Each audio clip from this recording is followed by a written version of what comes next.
আসসালামু আলাইকুম প্রিয় এইচএসসি 24 পরীক্ষার্থীরা। তো যেহেতু তোমাদের এইচএসসি পরীক্ষা শুরু হচ্ছে, তো এই ভিডিওর মাধ্যমে তোমাদের জানাবো যে তোমাদের প্রত্যেকটা বিষয়ের সর্বনিম্ন কত নম্বর পেলে তুমি পাস করবে। এই ভিডিওর মাধ্যমে তোমাদের জানাবো এমসিকিউতে পাস করার জন্য সর্বনিম্ন কয়টা এমসিকিউ বা নৈর্ব্যক্তিক তোমাদের শরীক হতে হবে, একই সঙ্গে লিখিত বা সিকিউতে পাস করার জন্য সর্বনিম্ন কত নম্বর তুলতে হবে বা কত নম্বর পেতে হবে, এই ভিডিওর মাধ্যমে তোমাদের বিস্তারিত জানাবো। তো বিষয়টা হচ্ছে যে অনেক শিক্ষার্থী কিন্তু এমসিকিউ পরীক্ষা খারাপ হয়। তো এমসিকিউতে সর্বনিম্ন প্রত্যেকটা বিষয়ের ক্ষেত্রে সর্বনিম্ন কয়টা এমসিকিউ তোমাদের সঠিক করতে হবে, এই ভিডিওর মাধ্যমে তোমাদের বিস্তারিত জানাবো। যেহেতু তোমাদের প্রথম পত্র দ্বিতীয় পত্র রয়েছে, এই জন্য তোমাদের অবশ্যই সম্পূর্ণ ভিডিওটি মনোযোগ সহকারে দেখা উচিত এবং ভিডিওটি অবশ্যই তোমরা শেয়ার করে দেবে।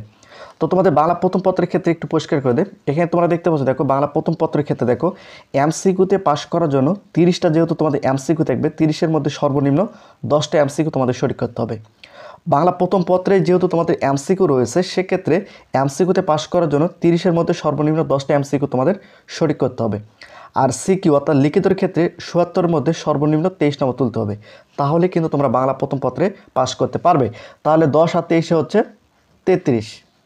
বাংলা প্রথম পত্রের এমসিকিউ এবং সিকিউ মিলে তোমাদের 33 তুলতে হবে এবং অবশ্যই বাধ্যতামূলক তোমাদের এমসিকিউতে আলাদাভাবে 10 নম্বর তুলতে হবে এবং লিখিততে আলাদাভাবে তোমাদের 23 নম্বর তুলতে হবে। তাহলে কিন্তু তোমরা বাংলা প্রথম পত্রে পাস করতে পারবে। এবং নিচে তোমরা এখানে বাংলা দ্বিতীয় পত্র দেখতে পাচ্ছ। দেখো বাংলা দ্বিতীয় পত্রে যেহেতু তোমাদের এমসিকিউ নেই, সেক্ষেত্রে 100 নম্বরের মধ্যে সর্বনিম্ন তোমাদের 33 নম্বর তুলতে হবে। বাংলা দ্বিতীয় পত্রে যেহেতু তোমাদের এমসিকিউ নেই, সেক্ষেত্রে 100 নম্বরের মধ্যে সর্বনিম্ন তোমাদের 33 নম্বর তুলতে হবে। তাহলে তোমরা কিন্তু বাংলা দ্বিতীয় পত্রে পাস করতে পারবে। তো এখানে নিচে তোমরা এখানে দেখতে পাচ্ছ, দেখো ইংরেজি প্রথম পত্র এবং ইংরেজি দ্বিতীয় পত্র মিলে 200 নম্বরের মধ্যে যদি তোমাদের 66 নম্বর ওঠে, তাহলে কিন্তু তোমরা পাস। কারণ যেহেতু এইচএসসি পরীক্ষার্থীদের আইসিটি সাবজেক্ট বাদে প্রত্যেকটা সাবজেক্টের প্রথম পত্র দ্বিতীয় পত্র রয়েছে, সেক্ষেত্রে তোমাদের প্রথম পত্র এবং দ্বিতীয় পত্র মিলে পাস করে দেওয়া হবে। ইংরেজি প্রথম পত্র এবং দ্বিতীয় পত্র মিলে 200 নম্বরের মধ্যে যদি তোমরা 66 নম্বর তুলতে পারো, তাহলে কিন্তু তোমরা ইংরেজিতে পাস করতে পারবে। এখানে তোমরা দেখতে পাচ্ছ, দেখো তথ্য বা আইসিটি সাবজেক্টের ক্ষেত্রে দেখো এমসিকিউ যেহেতু তোমাদের থাকবে 25টির মধ্যে 8টি এমসিকিউ তোমাদের সঠিক করতে হবে এবং সিকিউতে 50-এর মধ্যে 17 নম্বর তুলতে হবে এবং ব্যবহারিক 25 নম্বর মধ্যে 8 নম্বর তুলতে হবে। এটা হচ্ছে তোমাদের আইসিটি সাবজেক্টের ক্ষেত্রে। আমি আবার পরিষ্কার করে দিই, এমসিকিউতে পাস করার জন্য 25টি এমসিকিউর মধ্যে সর্বনিম্ন 8টা এমসিকিউ তোমাদের সঠিক করতে হবে এবং সিকিউ 50-এর মধ্যে সর্বনিম্ন 17 নম্বর তুলতে হবে। ব্যবহারিকের ক্ষেত্রে 25-এর মধ্যে 8 নম্বর তুলতে হবে। আর অবশ্যই তোমাদের কিন্তু ব্যবহারিক পরীক্ষায় অংশগ্রহণ করতে হবে। আর তোমরা যদি ব্যবহারিক পরীক্ষায় অংশগ্রহণ না করো, সেক্ষেত্রে কিন্তু তোমাদের ওই সাবজেক্টটা ফেল চলে আসবে। তো এটা হচ্ছে তোমাদের আবশ্যিক যে বিষয়গুলো রয়েছে, প্রত্যেকটা বিষয় আমি পরিষ্কার করে দিলাম।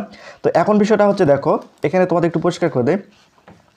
এখানে তোমরা দেখতে পাচ্ছ, দেখো ব্যবহারিক ব্যতীত বিষয় অর্থাৎ তোমাদের যে সাবজেক্টগুলোতে ব্যবহারিক পরীক্ষা নেই, তোমরা যারা বিজ্ঞান, মানবিক এবং ব্যবসায়িক শাখা থেকে এইচএসসি পরীক্ষা দিচ্ছ, তোমাদের যে সাবজেক্টগুলোতে ব্যবহারিক পরীক্ষা নেই, সেই সাবজেক্টগুলোতে পাস করার জন্য দেখো প্রথম পত্র এবং দ্বিতীয় পত্র মিলে যেহেতু তোমাদের পাস দেওয়া হবে, সেক্ষেত্রে এমসিকিউর ক্ষেত্রে দেখো এমসিকিউ 60-এর মধ্যে তোমাদের সর্বনিম্ন 20টা এমসিকিউ সঠিক করতে হবে। অর্থাৎ 60টা এমসিকিউর মধ্যে যদি তোমাদের 20টা এমসিকিউ সঠিক হয়, তাহলে তোমরা কিন্তু পাস করতে পারবে। এখন প্রথম পত্রের কয়টা এমসিকিউ হচ্ছে সেটা দেখার বিষয় নয়, দ্বিতীয় পত্রের কয়টা এমসিকিউ হচ্ছে সেটা দেখার বিষয় নয়। দুই পত্র মিলে যদি 60টা এমসিকিউর মধ্যে যদি 20টা এমসিকিউ সঠিক হয়, তাহলে কিন্তু তোমরা ওই সাবজেক্টে পাস করতে পারবে। এবং সিকিউর ক্ষেত্রে দেখো 140-এর মধ্যে তোমাদের 46 তুলতে হবে। অর্থাৎ প্রথম পত্র এবং দ্বিতীয় পত্র মিলে 140 নম্বরের মধ্যে যদি 46 নম্বর তোমরা তুলতে পারো, তাহলে কিন্তু তোমরা লিখিততে পাস করতে পারবে। যেহেতু 70-এর মধ্যে 23 নম্বর তুলতে হয়, সেক্ষেত্রে 70 হচ্ছে 140। 140-এর মধ্যে তোমরা এখানে দেখতে পাচ্ছ, দেখো যদি 23 করে ধরি, সেক্ষেত্রে হচ্ছে 46। অর্থাৎ প্রথম পত্র দ্বিতীয় পত্র মিলে যদি 140-এর মধ্যে যদি 46 নম্বর তোমরা তুলতে পারো, তাহলে কিন্তু তোমরা ওই সাবজেক্টে পাস করতে পারবে। অর্থাৎ তোমাদের যে সাবজেক্টগুলোতে ব্যবহারিক পরীক্ষা নেই, ওই সাবজেক্টের ক্ষেত্রে এভাবে তোমাদের পাস দেওয়া হবে। তোমরা এখানে দেখতে পাচ্ছ।